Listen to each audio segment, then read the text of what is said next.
Welcome to Meanwhile at the Museum, the podcast that takes you behind the scenes with the people, the stories, and the shenanigans that make Cincinnati Museum Center what it is. I am Elizabeth Pierce, and I am joined today by Cody Hefner, the regular host of this podcast. So we are turning the tables, and we will have some fun with this episode. It was fun to watch you do that. How many times did my eyebrow go up? Quite a bit. Yes, I'm notorious for that. Okay, so are you a little nervous? Are you more nervous that I'm going to interview you than when you interviewed me? That remains to be seen. Okay, well, I don't we'll know. see. I'm see how I ambivalent. can grill you today in all sorts of ways. I'm afraid that I'm going to disappoint people. I'm not that interested. I always love that you have a healthy fear of various things, and that motivates you to do good work around here in all sorts of ways. So let's talk about how you got to Cincinnati Museum Center, because you have had a variety of roles and responsibilities while you've been here. So you came into the organization what year? 2011. Okay. October 2011. Okay. And I started as a visitor services floor manager. What does that description mean? I worked in the box office. So when you came in to buy tickets, I was one of the first people you see. Perfect fit for your naturally gregarious personality. All of my experience leading up to it, coming to the museum, was all in hospitality. It was in food service and bars and restaurants. And so that was all I had to offer to the museum. And it worked. I got in here. That's not all you had to offer. So she walked in with your master's in history and other things. So. I did have that, yeah. I had that. I thought I was going to come in. Answering the proverbial question, what does one do with a history degree? That's a different topic that we'll come back to in a moment. But essentially whatever you want. You joined in 2011 as a visitor services representative, floor manager, selling tickets. Yep, greeting selling tickets, greeting people, which was interesting because I had not been to the museum before I interviewed. So I'm not from Cincinnati. I was loosely familiar with the building, but I had not been here. Yeah. And so my role was to tell people about all the things they could do when they entered. You hadn't been here before. What made you apply here in the first place? I really wanted to work in a museum. Okay. So I grew up, my grandpa would take my brothers and I to the Air Force Museum in Dayton because it was about an hour away. And I loved it. I thought it was great. I had a little Ninja Turtle camera. Nice. That was, you had to put film in and everything. And I thought you just kept shooting. So I was double exposing all these photos. And I'd use like half the roll on Barn Cats before we even left. And so cruising through the Air Force Museum, and I was like, this is amazing. This is what museums are. This is very exciting. So what was the earliest moment that you started going to the Air Force Museum? How old were you? I was probably six or seven. And the enormity of that space and the scale of those artifacts as a 6 or 7 year old young person, your eyes must have been falling out of your brain. To be a young boy and just surround yourself with airplanes, which are still very cool. Yeah. I'm still very excited about airplanes. And we work in a train station. Trains are great. Trains are cool. You're an airplane junkie? And I still prefer airplanes. Okay. But that's right. okay. We'll come back to that in a minute, too. So like many of us, you got the museum bug at an early moment of impressionable age and then wanted to continue down that path down the road. So you come to work here. Yeah. And now you're making those dreams come true for other little people. Maybe. I hope so. Because that's what's really amazing here is that people come in, kids come in, parents come in, adults come in, and they see things that they're curious about, and they go down these Wikipedia rabbit holes as they leave. They're going to open their phone 2 weeks from their visit and say, why do I have 6 Wikipedia pages open on dinosaurs? It's because you get into it and you see all this cool stuff and you want to learn more. And as odd as it is to say, it's not our job to tell you everything. It's our job to get you to go explore more, be curious, to find more. Our job is to make you more curious. As you get older, you lose that curiosity. So coming in and seeing something new and seeing something different and seeing it in a different way is what sparks it for people. So we focus a lot on kids.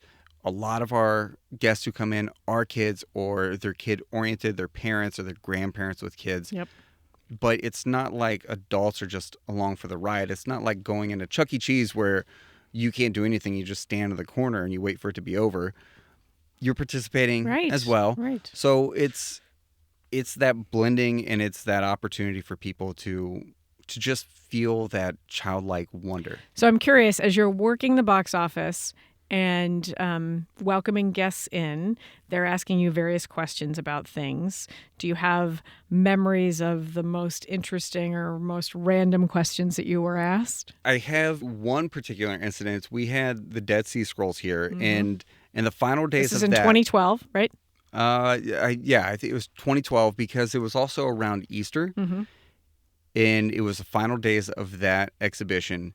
And we were packed. We were sold out almost every time. Oh, because we slot. had the 10 Commandments scrolls Yes. during that time, that specific window of time.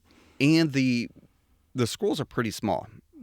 So it's around this big table with these little viewing windows, and so everyone just packs in next to it. And if everyone who's seen National Treasure, and I know everyone has, when Nicolas Cage makes the case with the declaration heat up, that stuff really happens. We have temperature and we have humidity. Right. Gauges in all of the cases.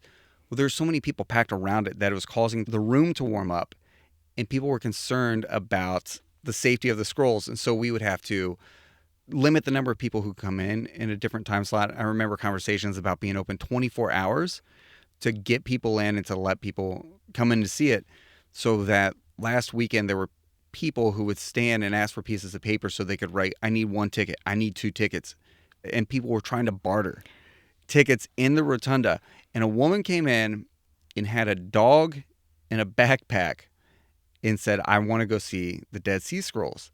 And I said, well, I'm very sorry, animals are not allowed in the building and in the exhibition. She goes, but what am I supposed to do with my dog? And I couldn't say, well, go put it in the car. So I'm like, I'm very sorry, but you cannot bring your dog into the exhibition. Dave Dzinski, who's our vice president of featured experiences. Yes, I know him well. The Silver Fox is down there. And I said, Dave, I'm not out of my mind, right?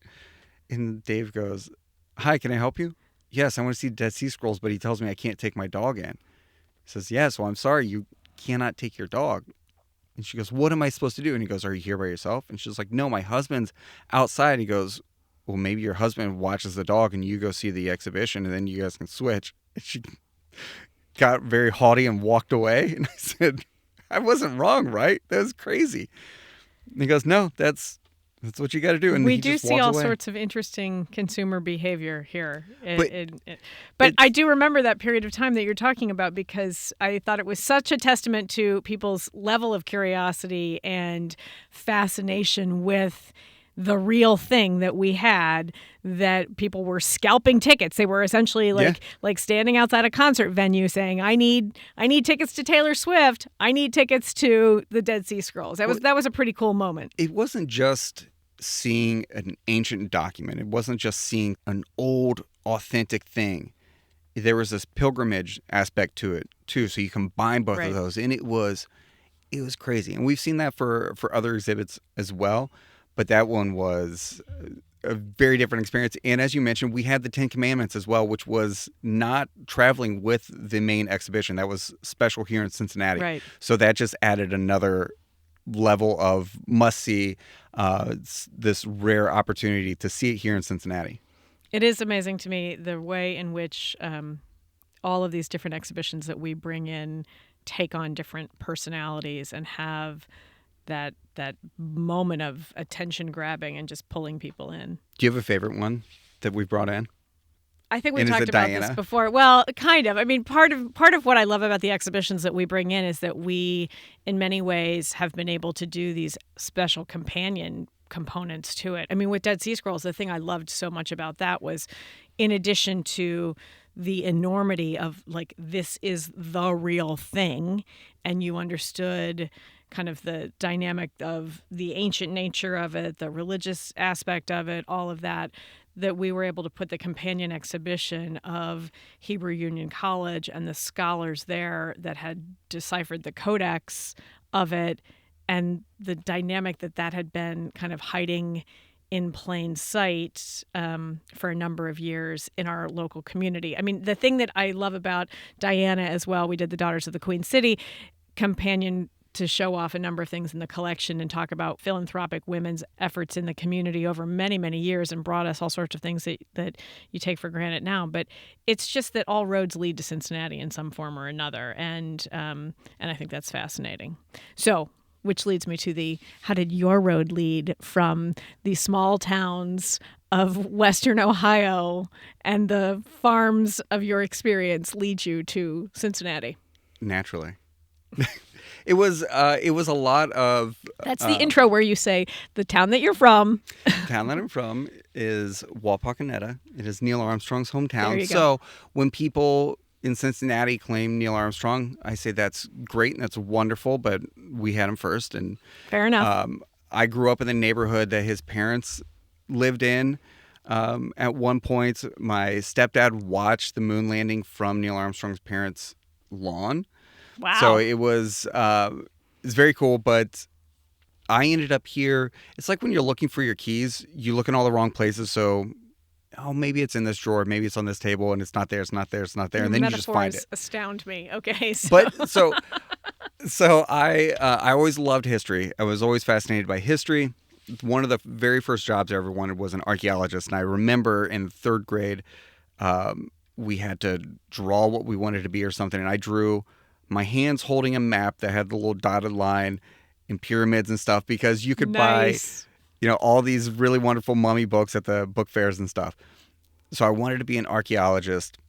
When I went to college, everyone's like, "Oh, you did really well in high school. You should be a doctor." My mom's like, "I would love for you to be a doctor. Go be a doctor." I was like, "Sure, okay."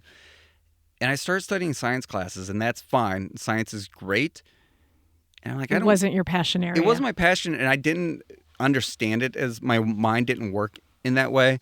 And I also didn't study as much as I should have. So chemistry was not super easy freshman year. The only A I got my entire freshman year of college was in horseback riding. But that you were a sandbagger for that. It was intermediate. Okay, I jumped straight to intermediate. Explain to your listening public your equestrian history, please. I grew up with horses. So I grew up riding horses, driving horses, but wagons, special and stuff like horses. Special? What do you mean special horses? I mean, not just your average quarter horse. Your family was involved with showing. So yeah, we would show horses at the Ohio State Fair, Indiana State Fair, things like that.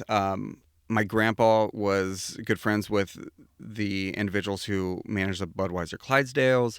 My older brother interviewed to drive the Budweiser Clydesdales, which was a really enlightening experience. So I grew up around horses.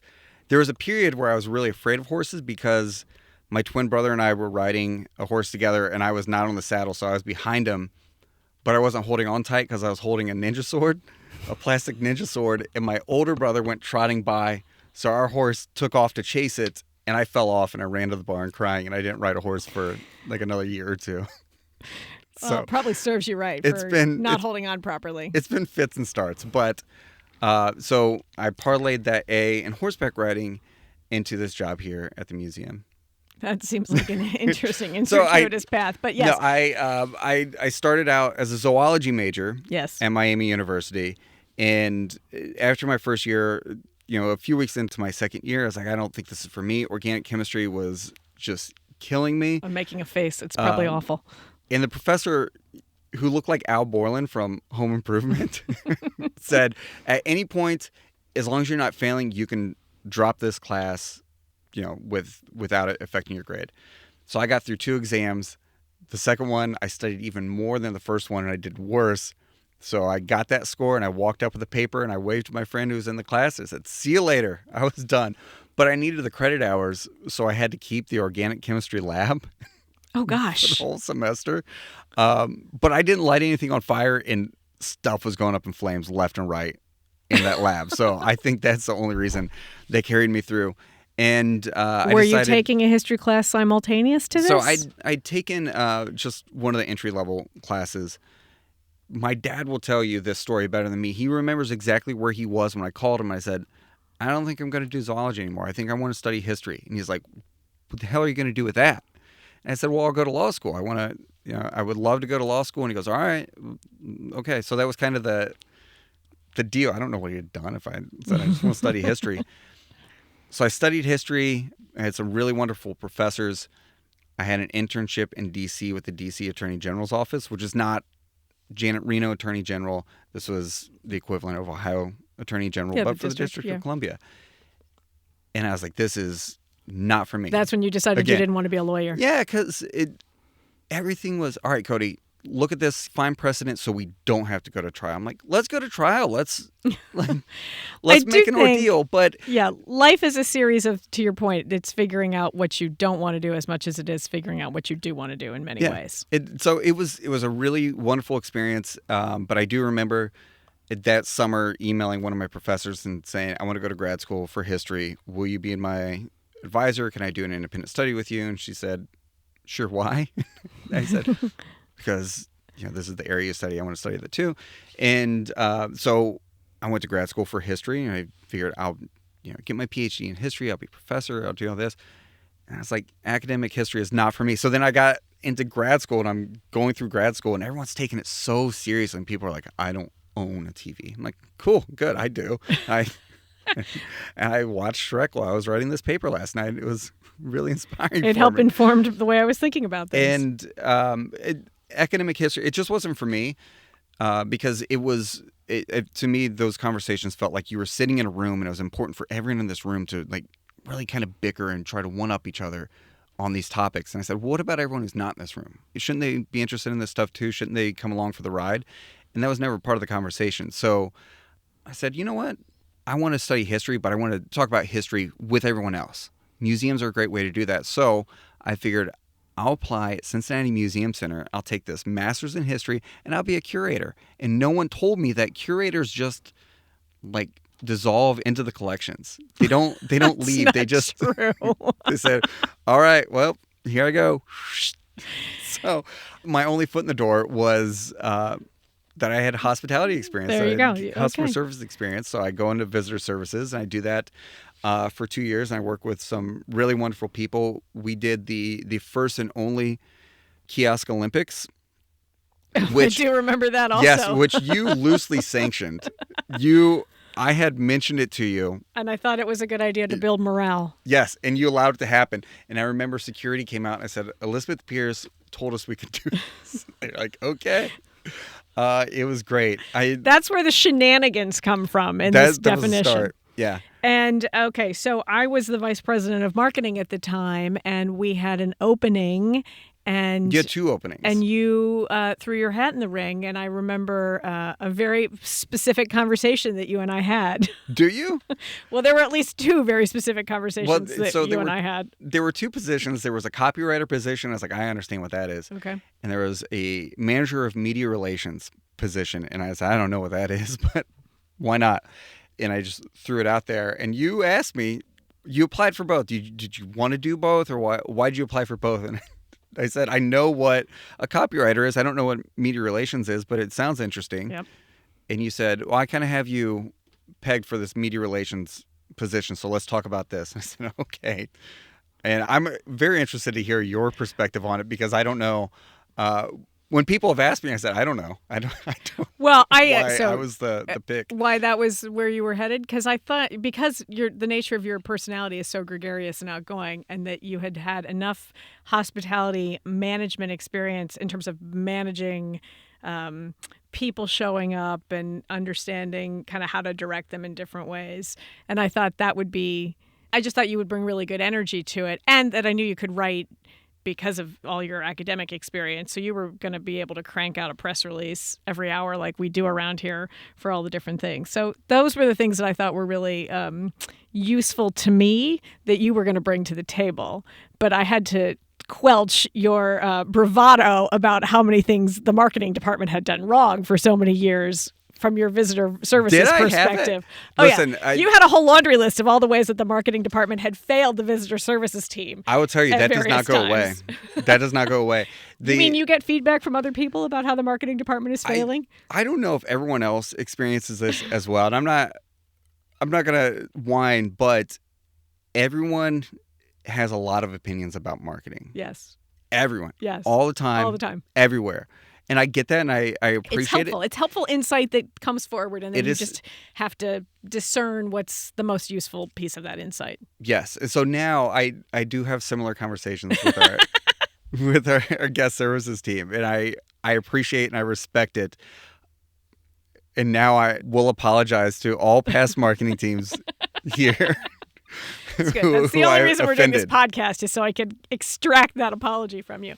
The other conversation we had around you joining the media team was understanding the relationships that we'd built over time with local media. And I think you've just taken that and built that out tremendously. I mean, you have incredible relationships with local media, many of whom have left town and gone on to do other things. And they're always texting you from, wherever they are in the world, doing amazing things and sharing their insight with you. That's built out of fear. That number one, a lot of these are That I will come and knock on your door. Yes. A lot of these are your relationships or your early relationships, or that's where the start was. And so when I started in marketing, I was always terrified that I would get an email from you that said, so-and-so said they reached out to you and didn't hear back. Can you get back to them? Or I was always afraid that I would leave someone hanging. The upside and then of you fear. would come. Yes. And then it would come to you, because one of the things I assume you loosely instilled this into me, but working with media, you have to be responsive, because if they don't get an answer from you, they'll go to someone else Right. where they will get an answer. And that's either they're doing a story around something that the museum is involved in. So they're going to do that story one way or another, and we can either participate in that by responding and being involved Timely in our it, message, yeah. or they're going to go find someone else who's going to do it, who's going to try to carry our message and not do it as well. Or it's an opportunity, hey, we have an interview slot open. Do you have anything you can do? And I'm not going to answer that. And they're going to say, well, fine. They never got back, so we'll go to someone else. Well, then they keep going to someone else. So it's kind of give and take. Right. So, yeah, it's built out of a lot of fear. Well, we should we need to give Roger Pilley some serious credit for many years building up the relationship base that the Museum Center has had with local media. And I don't know that I was afraid I was going to disappoint Roger in different ways, but I think it is, to your point, like there is a immediacy that we want to provide. So we are the go-to source for a number of things. And you've picked that up, and your fear has motivated you well, my friend. Well, I know that if I go on air and it says Cincinnati Museum Center under my name, that adds a level of credibility to everything I'm about to say, which is really great because it elevates me, what I'm about to say. But it's also terrifying, because if you give wrong information, it's not misspeaking, but if you are just out in left field and you're wrong, then it erodes the credibility, not just for me, but for everyone else who works here. So there's that side of it, but also the fact that working here, we have a lot to offer. So it makes some of the pitches easier. So I think for me, having come in with zero marketing experience, I think the closest experience I had was in 11th grade. I took a speech class in high school. And that's it. That's the resume. So for me to come in without that experience, working here kind of gave me a leg up, because people were familiar with Cincinnati Museum Center. Right. We had exhibits. We had something new and fresh coming in, different exhibitions.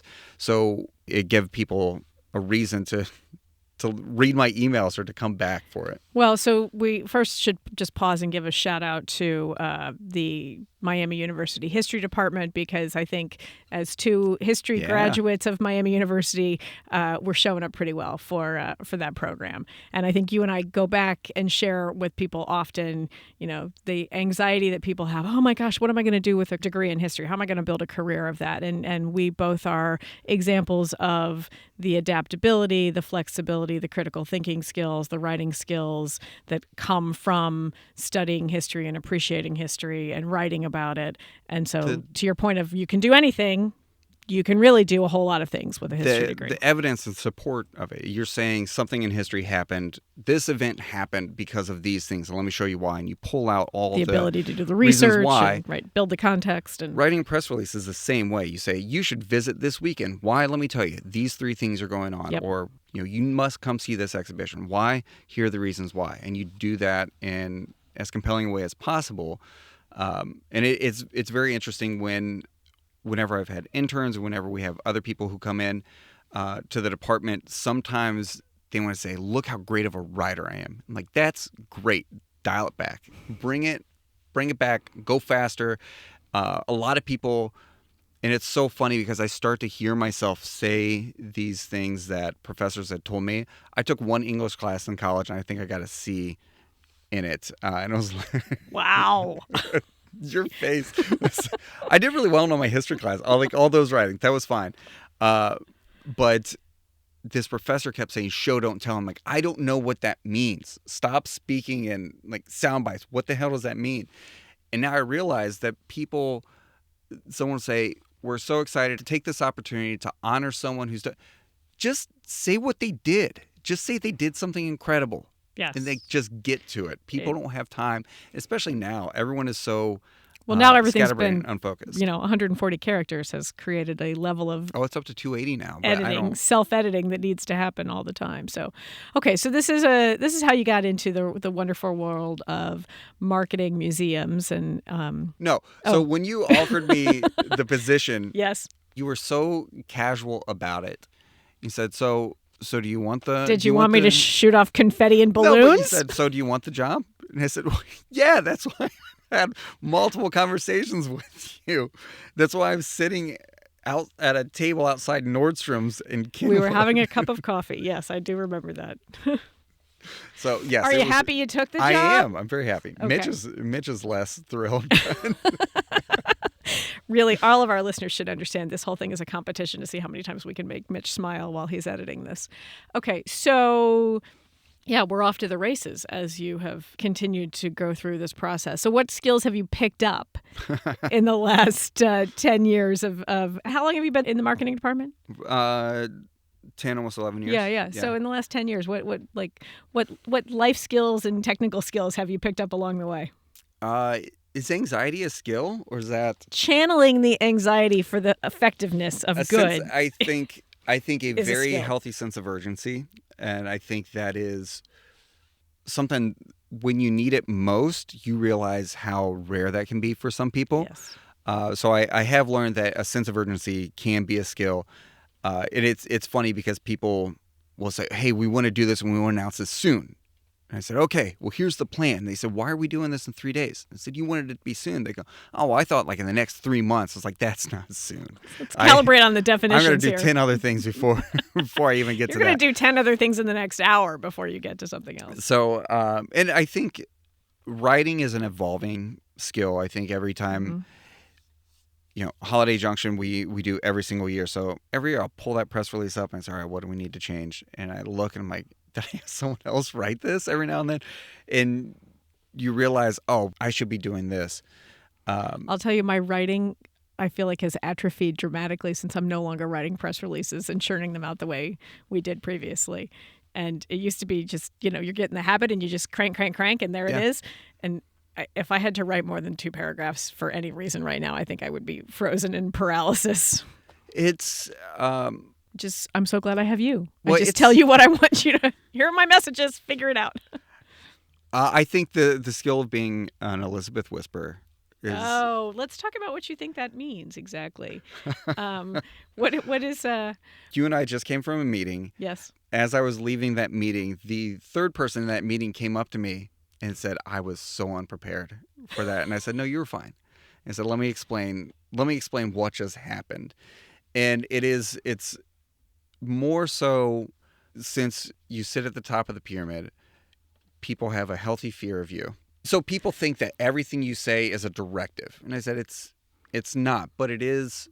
You can't guidance. say, if you ask someone, hey, have you thought about reaching out to this person? You can't just say, no. You say, I've not, but let me look into it, or let me reach out. That does not mean that you have to hammer through that relationship. It means you have to try, and if it doesn't work, it doesn't work. But I do expect effort. I do expect people to put effort into their jobs. Is people think that they have to have all the answers, and I said, you don't have to have the answers. You have to have the willingness to find it. There we go. And if you come back and the answer is no, that's okay, but you have to do the work to get there. Right. It's like in your high school math classes where you don't just have the answer, you have to show the work to get there. I don't want to talk about high school math, but okay. So this is the skill of being the Elizabeth Whisperer, and also is translating my expectations to other people. It's translating expectations. It's understanding why in certain situations, if you I said, she was asking the same question multiple times for a reason. Like, this is how you need to answer that. And it's one answer, or this is why the conversation stalemated. I thought that was a very productive meeting that we just had. It was very, okay. And that's what I said. Yeah. I said it was yeah. a very. We're off to the races. Now we know what the meeting. roadmap is for that activity, and we can get after it. Yeah, and so now you know things that you can try, and other things that, if they work, great. But if not, now you know. Now you know for the next time too. So just write those down, create a template, and then come back to it. So like, let's knock this one out of the park, and so the next time you can look back at this and just improve on it. Yes, and both. And also. Yeah. Every now and then I'm asked to decipher your handwriting on edits. That's fair enough. When you will give handwritten edits to say, what does this mean? And so I had to I feel like Christine reading these like old documents that I'm putting context clues and letters I do know with like what the meaning is. I think for the most part you translate my handwriting pretty well. Yeah, I know. You've got close. It, 10 plus years of looking at it, so you've I've gotten a lot of threatening letters in. Oh, stop it! In that script. That's so not true. But it's weird. You save on stamps by just like posting it on the door. It's weird. The other question I wanted to ask you about the last 10 years is like the dynamic of social media and marketing tools have changed pretty radically. So how do you like what's your favorite thing that's happened in this arc of technology making marketing and PR a different world than maybe when you first entered it? I think two things. One is the ability to self-publish. I get a surprising amount of emails from media who say, hey, can we use this video that you posted on your YouTube channel or on your Facebook page or this or that, that there's this ability to self-publish, which is really wonderful. And it extends what you can do because newsrooms are shrinking and everyone's strapped right. And everything that we think is really wonderful going on, there are a dozen other people in the city who have something really wonderful that's going on. So being intentional about that, being smart about that, but also trying to be flexible. So Mitch, who we've referenced, makes a lot of really wonderful videos for us. And every now and then you step back and you think, are we making them in the right way? Do we need to make these shorter? How do we make these digestible for people? Numerous media audiences. So it's really great that you can self-publish. It can be a little difficult because it does make you be very clipped and concise, and you feel like, but there's so much more we can do. And it's like, but that's not what people need right now. The other thing is with ChatGPT and AI and stuff like that, I think can also highlight the natural skills that people do have. A lot of people want to use it as a tool, and it can be. I think if you have talented people, they can use it as a tool to supplement what they're already doing. I was not impressed with ChatGPT's initial thoughts about what Cincinnati Museum Center's marketing tagline should be, for example. Well, my thing is, listen, we sit in an office of ChatGPT. Like, just say, hey, here's some ideas, and let other people build all that. Right. Like, take this group of really great ideas, because everyone's living it, everyone knows it. So while it can be a great tool, and I think what people are missing with ChatGPT is there's a real great equity lens to it that, small business owners and minority business owners who don't have large teams, they can do more with some of those tools. But I think the other part of that, some people just want to use it as I don't want to write this press release here, let me just put in all these prompts, or I don't know what this headline should be, so here, let me put this in. Now your voice is going to change each time because you're going to prompt it differently, and it's pulling out words that people don't use in actual conversation. Right. Those sentences don't go together. So I have an experiment for you and Mitch to try, because this came up on a different podcast. So I think it was Eater, maybe, that had a podcast around, they turned over the prompt of the topic to ChatGPT, and it wrote the whole episode about New York pizza. But like every fourth sentence was wrong, and it had conflated a whole bunch of different things. So I'm curious what the ChatGPT might do for the next meanwhile at the museum. We'll have to experiment with that. Every now and then, Mitch will use it for internal amusement, where he'll give AI different prompts. I got to tell you, he put everyone's name into AI, and the only one who came out in a flattering way was Mitch's. So I don't know what that's about. He manipulated it for himself. So I don't remember what mine was, but he put everyone's name in. And one of the results for Mitch was this majestic white horse. With this, you are a unicorn, Mitch. It was absolutely. It was really wonderful. But here we go, back down our shenanigans again. But yeah, there are all these jokes and these comments about cartoons all have 4 fingers because fingers and hands are hard to draw. And it's hard for AI too. Does ChatGPT have an opposable thumb? I don't know yet. Oh, that's a whole nother topic. Okay, I want to shift gears because I want to get back into the shenanigans. How many different costumes do you have in your costume closet or access to right now? And do you have a favorite? Because you have been on air a lemur, a Buzz Lightyear costume, maybe Buzz Lightyear, but yeah, not for the reasons we thought we would. There were some licensing issues. Oh, okay. So we have that dynamic. Copyright's always going to get you somewhere. I was a bear. You were a bear for an Omnimax film. National Parks Adventure. Okay. Oh yeah, that was your Yogi Bear impression. What else? I have a Wayne's World costume. All right. Wayne Campbell specifically, but I also do have a Garth costume that's that was used for a video that never saw the light of day. There's a video sitting out there. That was a video which today's Cody would shoot and release and just let you enjoy the ride. Forgiveness later. We'll figure out if that's suitable at some point in time. But before I said, "Look at this," and he's like, I don't get this. It was just off the mark in different ways. Part of my job of being the Cody Whisperer is like channeling the energy to the right force. It's like having a laser beam, and if you shoot it all over the place, you burn everything. If you shoot it at the right thing, you burn what you need to do. Yeah, well, it was going to burn something we needed. But then there's Salty Jack. Yeah, that one needs replaced. That one's gotten a lot of use. So we should say that all of these different costumes you have are really in the pursuit of promoting topics and reasons to visit the museum center. Yes. And listen, they're on brand. We want to create memories for people. Yes. We want to be memorable. Yes. We want people to come in and yes, you're going to... One of the things that amuses me sometimes is we ask people if they learned something new and they're like, yes. And we're like, great. And we're just like, yeah, we know. We have a lot of information, a lot of stuff that only we have. So if you didn't learn something went wrong.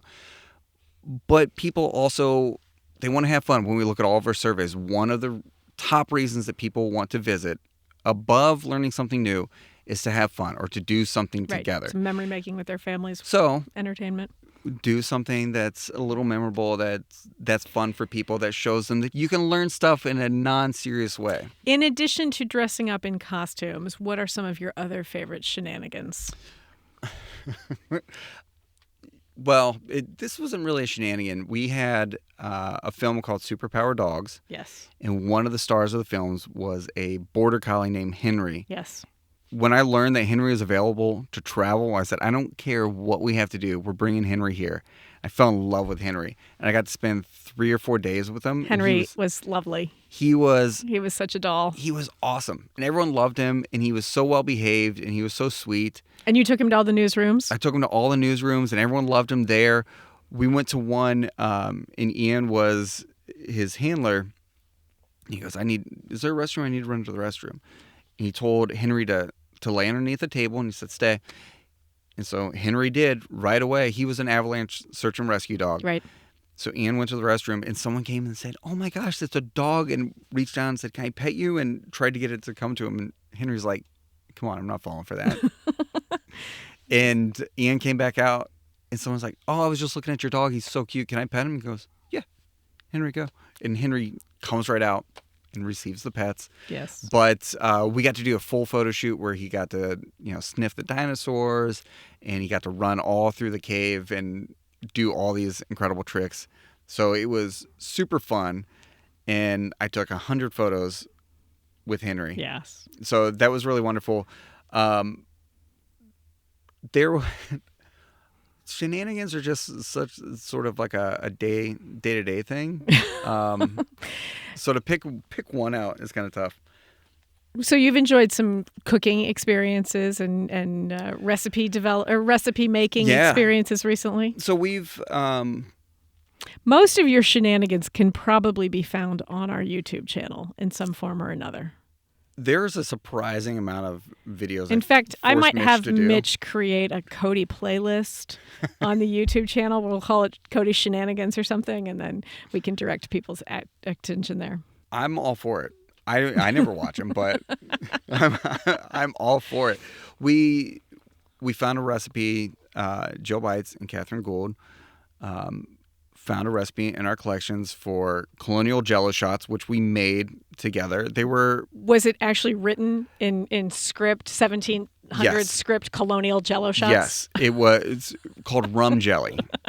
And you can serve it either in cocktail glasses if it's going to be passed around at a party, or you can serve it as a big Jello mold. And you did a little video of that in the brand new Create Culinary Studio that we'll come back and do other podcasts about in the future, to be able to show off how we are going to use this studio as a lens to science and a lens to history. So this gave us insight into the historical recipes of the time. Yes, everyone's very big on food science, and that's great. That's a little easier to wrap your brain around. But then thinking about food history, and there's a lot of cultural aspects to it, but also thinking that some of the recipes weren't that far off, but they were kind of far off. So in that recipe, I recall there were some odd ingredients that would not be available in the supermarket today. Yes, you could get pretty close. It was like sweet white wine,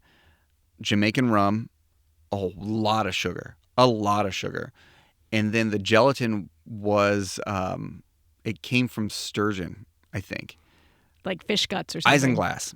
Yes. Oh. And you essentially melted it over a fire and mixed that in. It's also interesting to think about how that same basic approach continues on in modern era. I mean, you're not using necessarily the same ingredients, but it's the same process essentially. Yeah. And what's fun about it, to go back to history, people think of George Washington, and all he did was cross the Delaware and, stand up and talk to Congress and be president.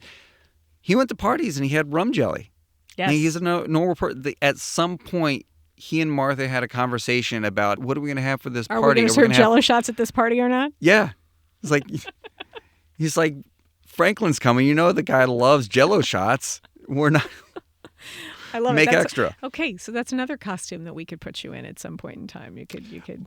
But we also did Mountain Dew deviled eggs, which were really good. I do recall that, and I saw you on television. And I thought, what in God's name are you doing now? And this is wonderful. This goes back to... Why did you do Mountain Dew deviled egg? Was that you needed something green? No. No. No, this is a science-oriented thing? No. So, Cody, please explain yourself. This again goes back to the Elizabeth Whisperer, because Are you starting to sweat now? Yeah. Maybe we should cut all this. Mitch, if you cut this, does it cut from Elizabeth's memory as well? One of the meteorologists I know loves deviled eggs. And I know loves Mountain Dew. And I messaged him and I said, if I can pitch you a story about deviled eggs, will you do it? And he said, 100%. Pitch the story. And so I talked to our food science team and I said, what would happen if I want to do something? And they said, well, here's some ideas. We were talking about the opening of the studio. Okay. And one of the recipes they could do were deviled eggs. And I said, you guys have a deviled eggs program? They said, yes. Can I see it? And I said, I got it. And so I will... like that, the serendipity of all the things. Yes, and I will blast him on this. I said, Cam Harden, I have a science-backed deviled eggs program that we can do in studio. He said, all right. Bring it on. Bring it in. And since I know he likes Mountain Dew, I found a recipe. Actually, my wife found it, and she sent it to me, where you can soak deviled eggs in Mountain Dew. And we made these Mountain Dew soaked deviled eggs and took them into studio just for him. And everyone loved it. I thought... Did it turn the egg green? It turned it green. Okay. So first we soaked it for like an hour. This is like the egg white is absorbing the color so and the effervescence of it or something? You boil the eggs, you scoop the yolk out, and then you soak the whites in Mountain Dew. We soaked them for almost 24 hours. And then instead of like a tea poached egg, you're having a Mountain Dew poached egg. Okay. And then the filling was egg yolk, Chick-fil-A sauce, and Doritos. And it probably pairs pretty well with Mountain Dew. Yeah, absolutely. So I did not know how many teenage boys work in a newsroom, but we took them. So we took like 60 deviled eggs into the newsroom. We left with none. Half of them were Mountain Dew, but people were coming out of the woodwork to try these things, and they all agreed they were really good. So this was simply preying on someone's affection for deviled eggs, the fact that we were opening this culinary studio, and then pairing them together. And I talked to you and a new board member, and you were like, great, this is wonderful. Make it happen. Tell me how it turns out. But luckily, we work with a lot of people who are game for this. Well, I do think it's to your point earlier, the Museum Center is very well trusted in town and appreciated for the range of content that we have. And because you take care of the media relationships that we have, they are willing to participate in your shenanigans with you at various times. I was thinking the other day that there have been too many times where I've walked into a studio and not explained what I was about to do and said, hey, here's what I want to do. Is that cool? Can we do that? He said, okay. So I walk in and I said, all right, Frank, you need to take your shoes off. And he goes, what? I said, we're going to do this whole interview and we're going to be standing on Legos because the joke is always, right. Parents walking on their kids' Legos. I said, we're going to do this whole interview and I dumped this big pile of Legos out. We took our shoes off and we did the entire interview standing on Legos. And the producer was like, it worked out. I said, I can't believe you have that level of surprise, which means you have that low confidence. And you just said, yeah, go for it. Well, you probably helped motivate lots of people to come see the Lego exhibit because they knew the pain of stepping on a Lego too well. Gosh. Okay. So I wanted to go back to your brothers for a minute because you have the shenanigans that you have come up with are deep seated, I think, like in the core of your childhood formative experiences. So how many brothers do you have? And you've got a twin brother. Yeah. I mean, the chaos in the Hefner household, I think, has probably primed you to be the gregarious and fun-loving person that you are. Well, so I have three brothers, one who's 9 years older, one who's 6 years older, and then I have a twin brother. And my oldest brother used to film, my mom's camcorder on VHS tapes. He used to film audition tapes for Saturday Night Live where he would do like different Mike Myers characters and things like that. So he was always the ham of the performer. I remember he had a really fun history video when he was in high school, and then his high school history teacher was my middle school principal, and he goes, oh, that's your brother? And I said, yeah. And he goes, I don't know how he passed. And he goes, if the names were different, I wouldn't expect you to be his brother because you actually try. And I said, well, yeah. But you got recruited to be part of the early days of filming? No, I didn't. So we were all kind of hams on home videos. My two older brothers, they were making Christmas cookies, and they were sort of doing a Julia Child impression, but Dan Aykroyd style from Saturday Night Live. Yes. My twin brother was very sweet, and he's probably 6, and he's just cute. And he's like, I'm a baker. And I was carrying around a bunch of toys and a blanket like I was Santa Claus with a pillow on my shirt.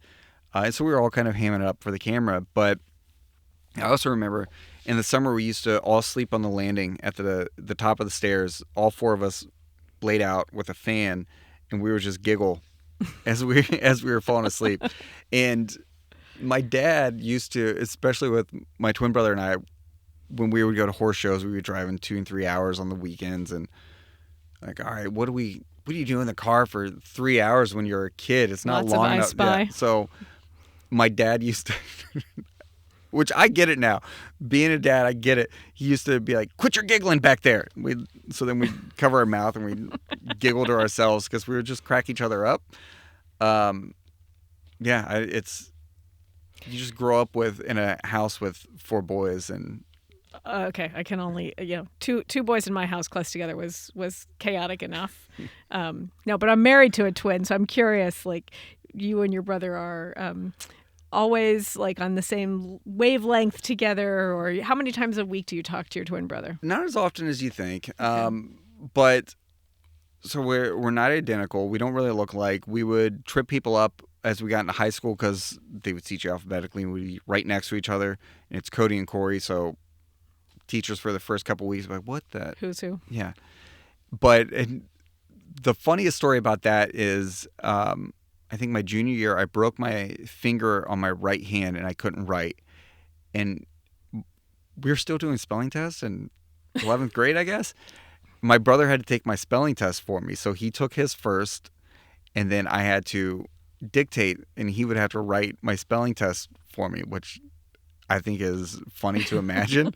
But also I can see his handwriting so clearly, because probably in 3rd grade, we used to go out and we'd play in snow forts. We lived on a farm, so my dad would plow the driveway, and there's big snow mounds. Awesome. And we'd build snow forts. And so he would have to write, what'd you do over winter break? And so we built snow forts. And the way he wrote, his O's looked like A's, so it kept looking like he wrote snow farts. And I could see it so clearly in my mind. And it's just filling this whole paper. Only a matter of time before we got to sophomoric boy humor about farts. Listen, we're opening an exhibit on the human body. Advancing Health is coming soon. So I cannot wait. Oh my gosh, I just had a brilliant idea. We will be presenting what my father would have called the slime of life. Can we do branded whoopee cushions for that? Yeah, it's not a bad idea. There is a whole digestion section, but there are lots of other things talk about farts on air. Yeah. It's not just that, though, but those are an important part of the digestive process. Absolutely. So helping people embrace that will be a key message of the whole thing. Okay, so if there's anybody's job in the organization that you would like to do for a day. I don't know if I'm qualified for anyone else's job. Well, clearly not, but carry on. That doesn't stop the ideation process. No, but I would love to just be on the crew for the exhibits team. And I think that's a popular answer for a lot of people. And it's probably surprising, because I said I wanted to work at the museum to be a curator, and they do incredible stuff. But I would love to be on the crew for the exhibits team, because I like that energy. The stuff that they make happen is incredible. Yeah, I want to use the power tools. Yeah, I would love to use the power tools. And I would just, to have Dave Might and Erica Schultz and Chris Novi and Tim Ebling just, tell me what to do. Just tell me what to do. Impart your knowledge on me. Let me drive the forklift. That sounds like a horrible idea, and I want that on record right now. No one is allowed to give Cody the keys to the forklift. I've driven a forklift before. In my first ever job, I got to drive a forklift. I got it stuck twice, but proof point why he's not allowed to have the keys to any electric machinery around the building. Practice makes perfect. Okay, is there anything you want to ask me that we didn't cover that you were really excited to sit down and have this confessional time together? What is your favorite shenanigan moment that you've got to experience from this marketing team? Well, we allowed the young woman whose name is going to escape me, Rachel Poole. What's Rachel Poole? Okay.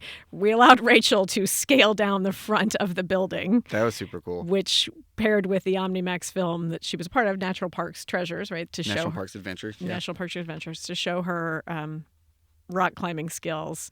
That was both super exciting and totally terrifying. So I mean, that's how the film opens with her, Conrad Anchor, I think Max Lowe, climbing Devil's Monument, maybe? I was on the ground. Were you up at the top?